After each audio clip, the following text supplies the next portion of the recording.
तो दोस्तों फिर से स्वागत है आपका एक नए वीडियो में। तो आज हम जानेंगे हिंदू धर्म का एक प्रमुख तीर्थ स्थल जो भारत के जम्मू और कश्मीर प्रदेश की राजधानी श्रीनगर के उत्तर पूर्व में 135 किलोमीटर दूर समुद्र तल से 13,600 फुट की ऊंचाई पर स्थित है। इस गुफा की लंबाई, भीतर की ओर गहराई 19 मीटर और चौड़ाई 16 मीटर है। गुफा 11 मीटर ऊंची है। अमरनाथ गुफा भगवान शिव के प्रमुख धार्मिक स्थलों में से एक है। अमरनाथ को तीर्थों का तीर्थ कहा जाता है क्योंकि यहीं पर भगवान शिव ने मां पार्वती को अमरत्व का रहस्य बताया था। यहां की प्रमुख विशेषता पवित्र गुफा में बर्फ से प्राकृतिक शिवलिंग का निर्मित होना है। प्राकृतिक हिम से निर्मित होने के कारण इसे स्वयंभू हिमानी शिवलिंग भी कहते हैं। आषाढ़ पूर्णिमा से शुरू होकर रक्षाबंधन तक पूरे सावन महीने में होने वाले पवित्र हिमलिंग दर्शन के लिए लाखों लोग यहां आते हैं। गुफा की परिधि लगभग 150 फुट है और इसमें ऊपर से बर्फ के पानी की बूंदें जगह जगह टपकती रहती है। यहीं पर एक ऐसी जगह है जिसमें टपकने वाली हिम बूंदों से लगभग 10 फुट लंबा शिवलिंग बनता है। चंद्रमा के घटने बढ़ने के साथ साथ इस बर्फ का आकार भी घटता बढ़ता रहता है। श्रावण पूर्णिमा को ये अपने पूरे आकार में आ जाता है और अमावस्या तक धीरे धीरे छोटा होता जाता है। आश्चर्य की बात यही है कि ये शिवलिंग ठोस बर्फ का बना होता है, जबकि गुफा में आमतौर पर कच्ची बर्फ ही होती है जो हाथ में लेते ही भुर-भुरा जाए।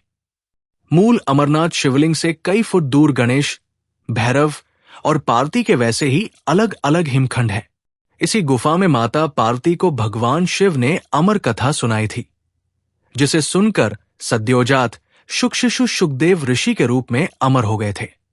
गुफा में आज भी श्रद्धालुओं को कबूतरों का एक जोड़ा दिखाई दे जाता है, जिन्हें श्रद्धालु अमर पक्षी बताते हैं। वे भी अमर कथा सुनकर अमर हुए हैं।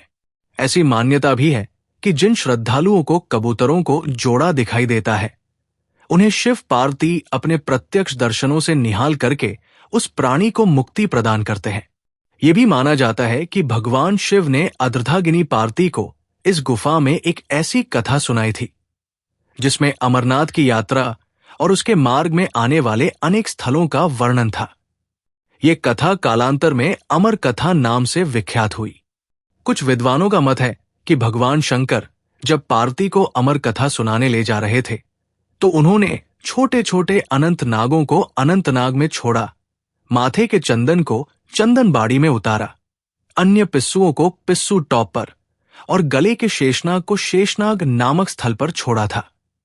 ये तमाम स्थल अब भी अमरनाथ यात्रा में आते हैं। अमरनाथ यात्रा पर जाने के भी 2 रास्ते हैं, एक पहलगाम होकर और दूसरा सोनमर्ग के समीप बालटाल से। यानी कि पहलगाम या बालटाल तक किसी भी सवारी से पहुंचे। यहां से आगे जाने के लिए अपने पैरों का ही इस्तेमाल करना होगा। अशक्त या वृद्धों के लिए सवारियों का प्रबंध किया जा सकता है। पहलगाम से जाने वाले रास्ते को सरल और सुविधाजनक समझा जाता है। बालटाल से अमरनाथ गुफा की दूरी केवल 14 किलोमीटर है, लेकिन ये बहुत ही दुर्गम रास्ता है और सुरक्षा की दृष्टि से भी संदिग्ध है। इसीलिए सरकार इस मार्ग को सुरक्षित नहीं मानती और अधिकतर यात्रियों को पहलगाम के रास्ते अमरनाथ जाने के लिए प्रेरित करती है। लेकिन रोमांच और जोखिम लेने का शौक रखने वाले लोग इस मार्ग से यात्रा करना पसंद करते हैं। इस मार्ग से जाने वाले लोग अपने जोखिम पर यात्रा करते हैं। रास्ते में किसी अनहोनी के लिए भारत सरकार जिम्मेदारी नहीं लेती है। वीडियो अच्छी लगी हो तो लाइक, शेयर और सब्सक्राइब करना न भूलें और कमेंट करें हर हर महादेव। इस वीडियो को देखने के लिए धन्यवाद।